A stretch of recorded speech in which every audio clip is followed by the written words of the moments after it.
का पहाड़ अलग से टूटा। छूटा जानवर के माध्यम से आए दिन पहुंचे हुए एक्सीडेंट होते हैं, दुर्घटनाएं होती हैं, जिसमें हमारे कभी कभी नौजवान, कभी कभी बहनें, कभी कभी बुजुर्ग उन सारों की लड़ाई में शिकार होते हैं, मौत के घाट उतर जाते हैं। ऐसी हालात है कि योगी सरकार इन सब की अनदेखी कर रही है। आज महंगाई का आलम यह है कि वो कभी रुकने का नाम ही नहीं ले रही है। रोजाना महंगाई आसमान पर चढ़ती जा रही है और महंगाई के चलते आम लोगों का जीवन जीना दुर्भर हो गया। यही नहीं साथियों, आप जानते हैं बेतहाशा गरीबी बढ़ी। माननीय प्रधानमंत्री जी भारत को विश्व गुरु बनाने का सपना दिखाते हैं, लेकिन शायद उनको ये नहीं मालूम कि माननीय प्रधानमंत्री जब से सत्ता में आए गरीबों की संख्या लगातार बढ़ती जा रही है। 140 करोड़ की आबादी में 80 करोड़ लोगों की जिंदगी 5 किलो 10 किलो चावल पर आगे सिमट गई। अब जो 80 करोड़ परिवार 5 किलो 10 किलो चावल पर जिंदगी बिताने के मजबूर है, क्या वो अपने बेटे बेटी को विश्वविद्यालय पढ़ाने का सपना देख सकता है? क्या अपने बेटे बेटी को doctor, engineer, professor, advocate, IPS बनाने का सपना देख सकता है क्या? क्योंकि इस बात का प्रमाण है कि इस देश में गरीबी बेतहाशा बढ़ी है। देश कंगाल होता जा रहा है। लाचारी, गरीबी, भुखमरी देश में मुंह खड़ी है, लेकिन सत्ता में बैठे हुए लोग सत्ता में चूर होकर आज जनहित के मुद्दों की अनदेखी कर रहे हैं। साथियों, मैं कहना चाहता हूं, आज यही नहीं, आपने देखा अभी अभी 27,764 स्कूल योगी सरकार बंद कर देगी। अपनी जनता पार्टी ने विधानसभा के सामने उनका विरोध किया, सभी जिला मुख्यालयों में विरोध किया, विकास खंडों में विरोध किया। नतीजा हुआ कि योगी सरकार को घुटना टेकना पड़ा, स्कूल बंद करने का फैसला वापस लेना पड़ा। साथियों, मैं कह सकता हूं यह लोकतंत्र की जीत है।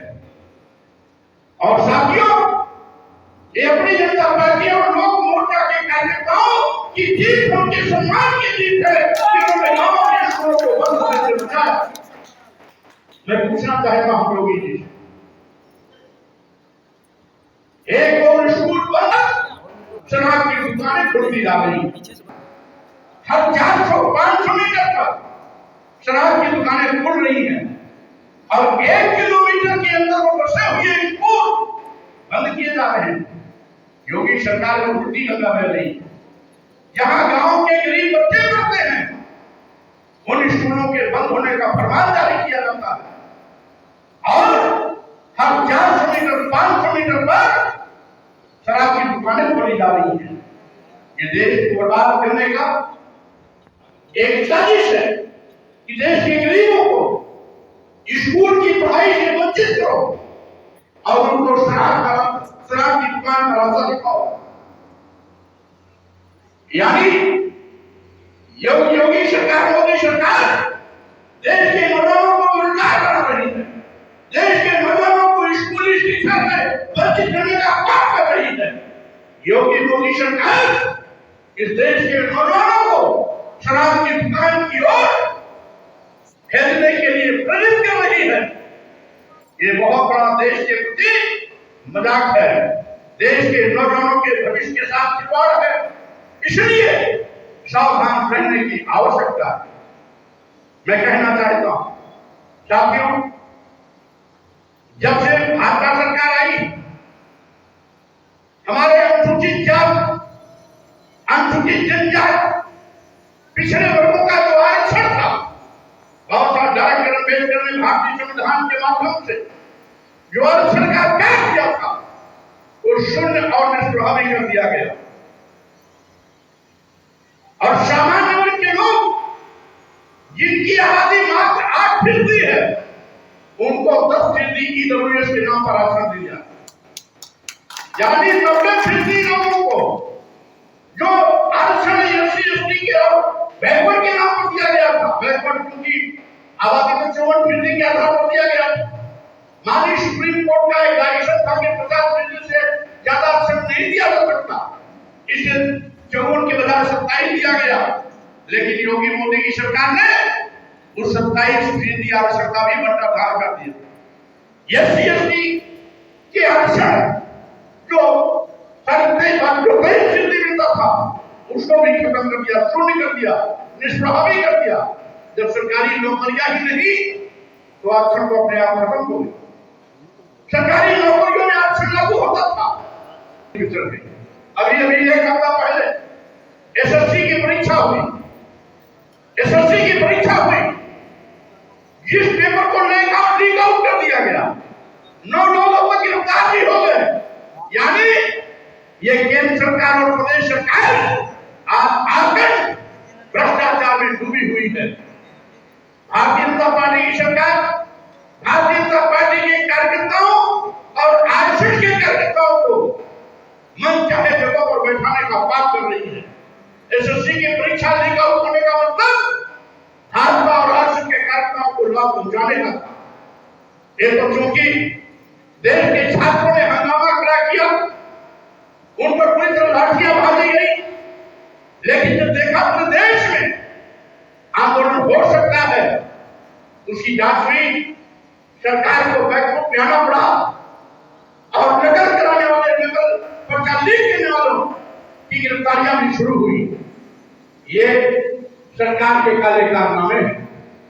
साथियों, यही नहीं, कहने के लिए सरकार का मुख्यमंत्री योगी है, एक मठ का मठाधीश है, लेकिन उसको प्रेम स्कूल से नहीं, प्रेम शराब की दुकानों से है। आखिर यह अंधेर नगरी क्यों?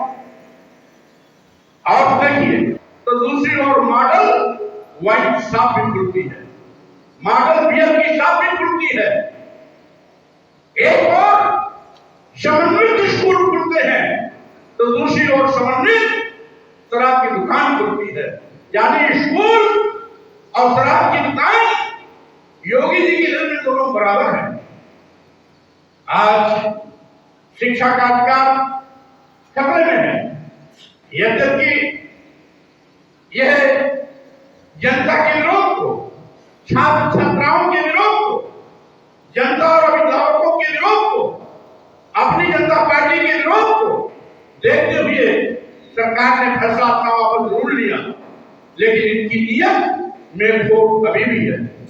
यही नहीं साथियों, आप जानते हैं आज मोदी सरकार लोग लुभावने वाले तो करती है, लेकिन एक एक करके सारे वादों से मुकर जाती है, वादा खिलाफी करती है। आज योगी मोदी सरकार की प्राथमिकता जनता और उनके मुद्दे नहीं है, उनकी प्राथमिकता है अदानी और अंबानी की तिजोरी भरने का। आपने देखा होगा, पढ़े लिखे नौजवान जानते होंगे, हमारे अखबार में भी जानते होंगे, जब से सभी बंदरगाह बेच दिए गए, एयरपोर्ट बेच दिए गए, एयर इंडिया बेच दिया गया, देश के बहुतेरे रेलवे स्टेशन बेच दिए गए, कई दर्जन ट्रेनें बेच दी गई, LIC जैसी बड़ी संस्था बेच दी गई। किसके हाथ? अदानी और अंबानी जैसे कुछ बड़े पूंजीपतियों के हाथ।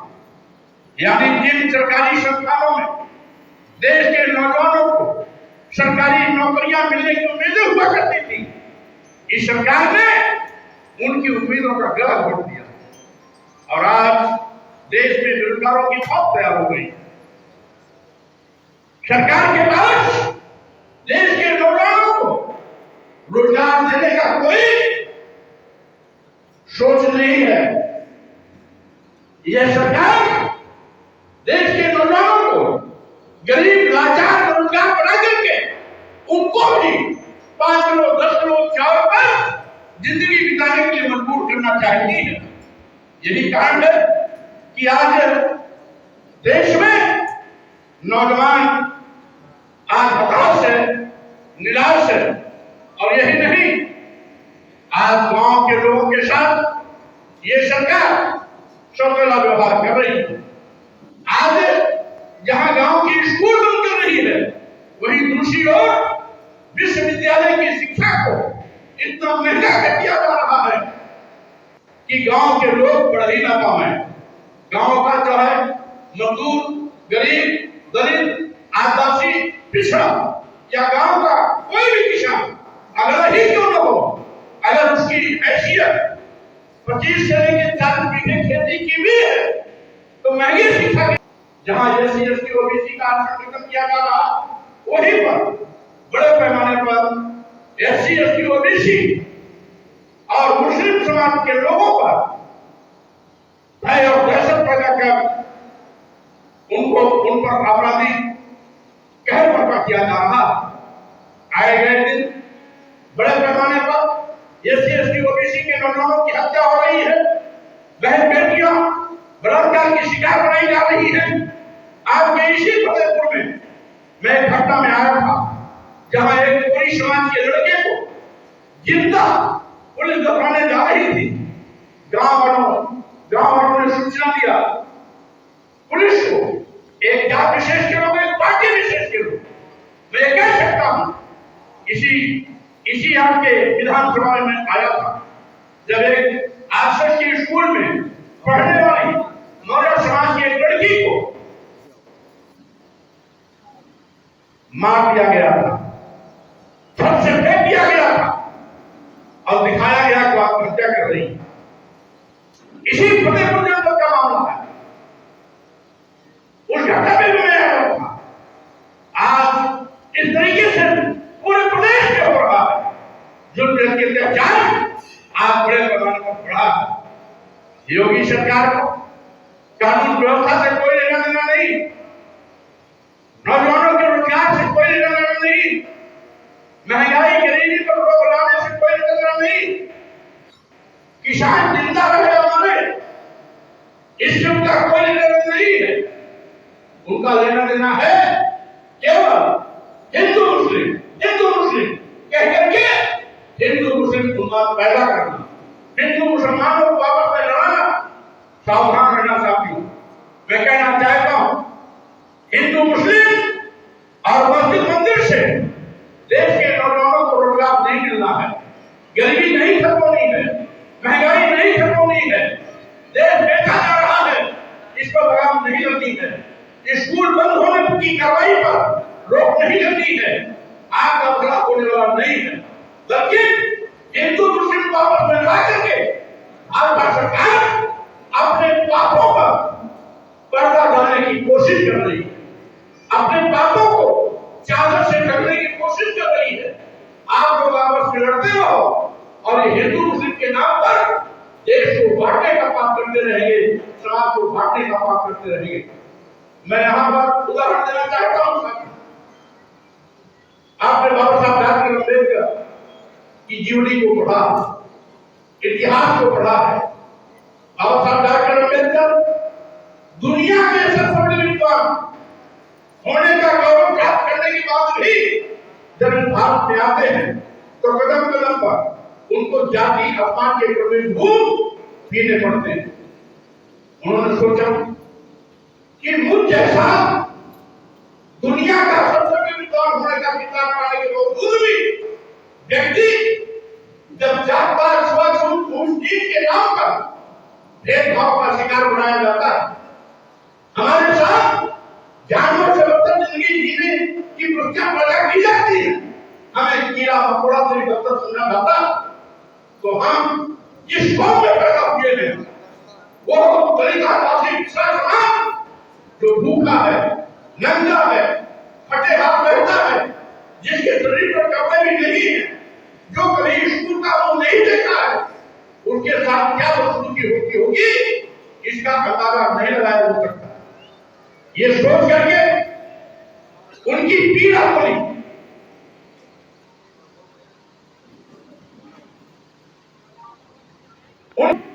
कि मैं हिंदू धर्म में पैदा हो गया, ये मेरे बस में नहीं था, लेकिन मैं हिंदू होकर नहीं मरूंगा, ये मेरे बस में है।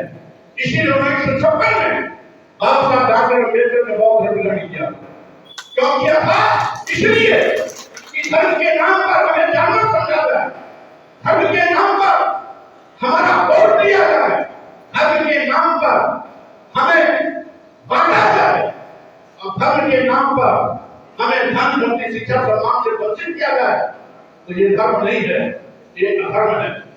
और साथियों, बाबा साहब डॉक्टर अम्बेडकर बौद्ध धर्म ग्रहण किए। इसी प्रकार से जाति उत्पीड़न को झेलने वाले लोग समय समय पर सम्मान स्वाभिमान के खातिर धर्म परिवर्तन किया।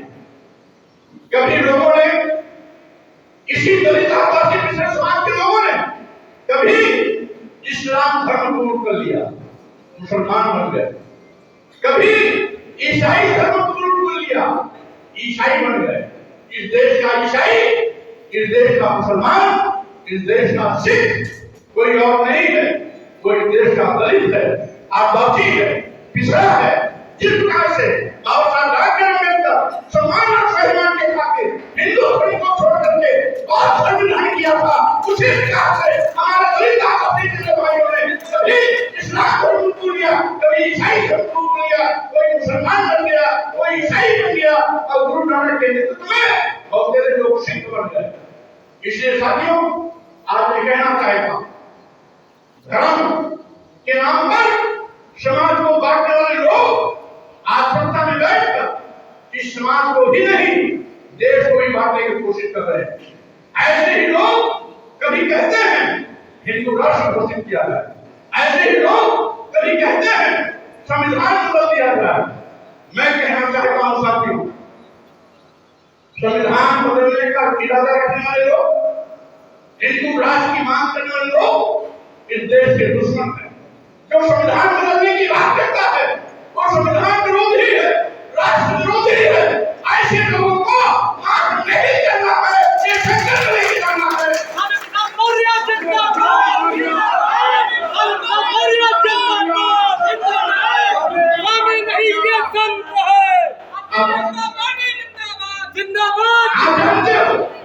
आप जानते हो कि ये आज आपकी संविधान है जो हम सबको आगे बढ़ने का समान अवसर देता है, धन शिक्षा सम्मान से जोड़ने का काम करता है। लेकिन भाजपा के लोग संविधान की व्यवस्था को बदल तो नहीं पाए, लेकिन उसकी व्यवस्था के साथ अब छेड़छाड़ी करने को उतारू है। स्कूल बंद करना, शिक्षा महंगी करना, ये इसी षड्यंत्र का एक हिस्सा है। इसलिए मैं सावधान करना चाहता हूं, हमारे देश में संत अपना समाज की स्थापना की थी, संत गुरुओं ने भी आंदोलन किया। संत कबीर, संत रविदास और गुरु नानक जैसे संतों ने जहां संत अपना समाज की स्थापना की लड़ाइयां लड़ी, वहीं पर सामाजिक परिवर्तन के महानायक ज्योतिबा फुले जी शिक्षा की देवी के रूप में सुविख्यात सावित्रीबाई फुले जी, फातिमा सेन जी, भारतीय संविधान निर्माता परंतु डॉक्टर अम्बेडकर, पेरियार रामस्वामी नायकर, नारायण संत गाड़गे, और यही नहीं हमारी तमाम वीरांगनाओं का भी इसमें बड़ा योगदान रहा है। चाहे सरकारी बाई नहीं हो, चाहे रमती बाई लोधी नहीं हो, या वीरांगना उधर नहीं रही हो, ऐसे लोगों ने हमारे अतीत गौरव और सम्मान को आगे बढ़ाने का काम किया है। इससे साथियों, मैं कहना चाहता हूं, आज ये लोक मोर्चा, आज ये लोक मोर्चा, आज ये सम्मान का आपने बताया, कभी यहाँ पर नंदवंश का साम्राज्य था, तो कभी मौर्य साम्राज्य का शासन था, कभी यहाँ पालवंश का शासन था, तो कभी यहाँ पर अवंतीबाई लोधी जैसी वीरांगना यहाँ की रानी हुआ करती, सामग्री हुआ करती थी। यहाँ पर एक नहीं कभी नायक वंश का यहाँ पर साम्राज्य था। तो साथियों कभी यहाँ पर है इस पूरे बहुजन समाज को गुलाम बनाने का पाप किया है। और बाबा साहब डॉक्टर अम्बेडकर जैसे तमाम महापुरुषों ने इस गुलामी से निकालने के लिए हमें एक रास्ता दिखाया कि यह भारतीय संविधान ही ऐसा इस देश का सबसे बड़ा ग्रंथ है जो सभी धर्म पंथ समाज वर्ग को एक सूत्र में बांध करके रख सकता है। जब तक भारतीय संविधान है तब तक हम सशक्त राष्ट्र के नागरिक हैं। हम सब भिन्न भिन्न धर्म जातियों के लोग एक हैं। हिंदू मुसलमान सिख ईसाई बौद्ध जैन पारसी अगर आप एक है तो देश भारतीय संविधान का है, वो भारतीय संविधान के करते हैं। इसीलिए साथियों जो लोग भारतीय संविधान बदलने की मंशा रखते हैं ऐसे देशद्रोहियों से आपको सावधान रहना। जो देश बेचने वाले लोग हैं उनसे भी आपको सावधान रहना है। जो गरीबों के बच्चों को शिक्षा से वंचित करने की इरादा रखते हैं इनसे भी आपको सावधान रहना है। इसलिए आइए 2027 को लक्ष्य मान करके हम कदम से कदम मिला करके ये देश के दलित आदिवासी पिछड़े युग कहिए जो वंचित समाज है, जो उपेक्षित समाज है, जो दवा पीड़ित है, उनको एक प्लेटफॉर्म में लाके खड़ा करें। और साथ ही साथ जैसा कि मानव काशीराम साहब भी नारा किया करते थे कि वोट हमारा राज तुम्हारा नहीं चलेगा, नहीं चलेगा, यानी वोट हमारा राज कोई और करे। 90% लोग आज मारे जा रहे हैं, कैसे जा रहे हैं, स्कूल से वंचित किए जा रहे हैं, उनके लड़कों को बेरोजगार बनाया जा रहा है और उच्च शिक्षा से वंचित करने की कोशिश की जा रही है। हम लोग धर्म के नाम पर पागल होकर के आपस में लड़ रहे हैं और यह धर्म का दुहाई देने वाले लोग देश बेच रहे हैं, देश बेच रहे हैं, अदानी अंबानी के हाथों में गिरोही रख रहे हैं। ऐसे लोगों के साथ करना। इसीलिए लोग मोर्चा ने संकल्प लिया है कि 2027 में यूपी बचाना है, भाजपा को हटाना है। इस संकल्प के साथ हमें आगे बढ़ना है।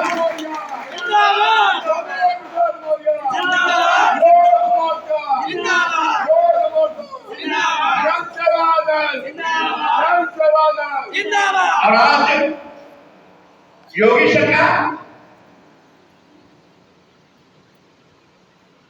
एक जात विशेष पर बड़ी मेहरबान, एक कोई सेना जिसने आगरा में मैंने राज किया मुख्यमंत्री की मौजूदगी में, वो कौन सी सेना? करणी सेना के हजारों लोग आगरा में हर्षा लहराते हुए, बल्लम बर्छी भाला लहराते हुए, तलवार लहराते हुए, बंदूक लहराते हुए गुंडागर्दी कर रहे थे। सांसद रामजी राव जीवन पर हमला करने की नियत से उनका घेराव कर रहे थे। योगी जी उस दिन आगरा में थे। आगरा में रहते हुए भी करणी सेना के किसी भी गुंडे माफिया अपराधी माओवादी के खिलाफ एक भी एफआईआर नहीं। ये क्या है? क्या गुंडों की भी जान होती है? गुंडे माफिया अपराधी कोई जान नहीं होती। जो भी अपराधी करता है वो अपराधी होता है। लेकिन मुख्यमंत्री अगर मुख्यमंत्री की जाति कोई अपराधी कर रहा है उसके खिलाफ सरकार कभी भी भूल करके भी कोई कानूनी कार्रवाई नहीं करती। आगरा में नहीं, आज उसी करणी सेना के लोगों ने मेरे ऊपर रास्ते में आगे वो हमला करने की कोशिश की, राजनीति के साथ तारुफ करवाए। अब देखते हैं कि योगी सरकार उन अपराधियों के खिलाफ कार्रवाई करती है या जिस तरीके से आगरा के अपराधियों को क्लीन किया था उसी प्रकार से राजनीति में भी करणी सेना के लोगों को, करणी सेना के अपराधियों को क्लीन चिट देती है या कार्रवाई करती है, देखने की बात है। और साथ में मैं कहना चाहता हूं, आज SC OBC और माइनॉरिटी समाज का कोई छोटी गलती करता है, दर्जनों मुकदमे लग जाते हैं, घर में बुलडोजर चला जाता है, घर ढहा दिया जाता है, पुलिस का इंतजाम होता है, लेकिन भाजपा पोषित गुंडे माफिया अपराधियों के सामने पुलिस की जाने की हिम्मत नहीं पड़ती।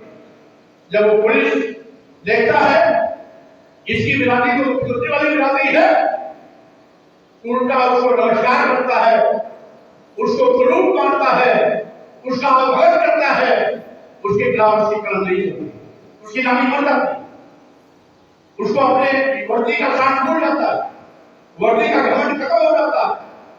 और अगर वर्दी वाला कितना शान लगाता है, सारे कानून वहां पर बताता है, सारी धाराएं बताता है, ये लगेगा, ये लगेगा, ये लगेगा, लेकिन अगर ग्रामीण सेना का कोई अपराधी है तो बड़ा सा बड़ा वर्दीधारी पुलिस का DGP भी तो इसके खिलाफ हिम्मत नहीं कर सकता है। ये है योगी सरकार का गुंडा। आप कहते हो कि आपका समान सबको समान शिक्षा मिले, तो साथियों 2027 में भाजपा सरकार को उखाड़ फेंको, लोग गुंडा की शिक्षा देने का काम करो।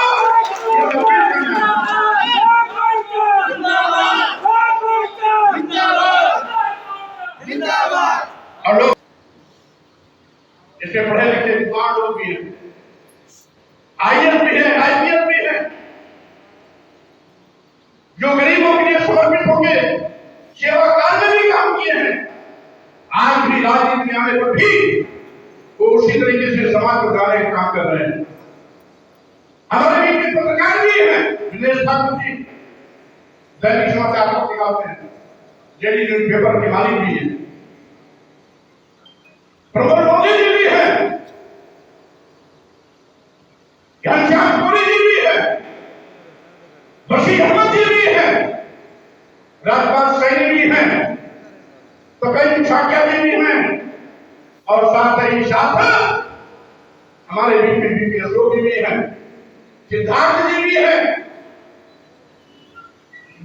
और साथियों ये अगर सरकार बनाते हैं तो उसमें आपकी नुमाइंदगी भरपूर रहेगी। आपको किसी के सामने हाथ बढ़ाने की नहीं पड़ेगी, आपका हाथ देने वालों की कतार में खड़ा हो जाएगा और देने वाले लोगे। इसलिए सम्मान पायदान का पतन लगाने के लिए साथियों संकल्प लेकर के आप सभी लोग हमारे जो भी दल के साथी हैं, लोग मोर्चा की जितनी भी सहयोगी पार्टी है, वो अपनी अपनी टीम के साथ हर जिले में मजबूती से संगठन को तैयार करें। 2027 में लोक मोर्चा की सरकार बनानी है और प्रदेश और देश के साथ खिलौना मजाक करने वालों को सत्ता से बाहर का रास्ता दिखाना है। और इसीलिए आपके साथ एक नारा भी लगाना चाहिए, क्योंकि हम आगे पीछे बहुत जागरूक रहते हैं, चुनाव में धर्म के नाम पर हम सब भूल जाते हैं। हमने कहा इस देश का दलित, आदिवासी, पिछड़ा ही इस देश का बौद्ध है, ईसाई है, मुसलमान है।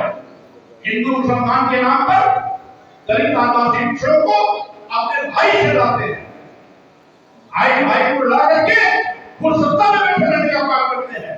इनसे सावधान रहना, ऐसे लोग सावधान रहना और संकल्प लो। अगर हम 90% लोग हैं तो 90% हमारा वोट भी पड़ना चाहिए, और ये तभी होगा जब भूल करके भी हम अपना वोट उनकी झोली में न डालें। इसीलिए जो मनोहर नासिर नाम का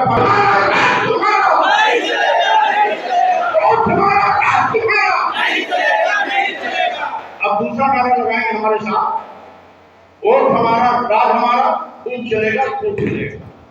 वोट हमारा, राज हमारा, खून चलेगा, खून चलेगा। वोट हमारा, राज हमारा, खून चलेगा, खून चलेगा। वोट हमारा, राज हमारा, खून चलेगा, खून चलेगा।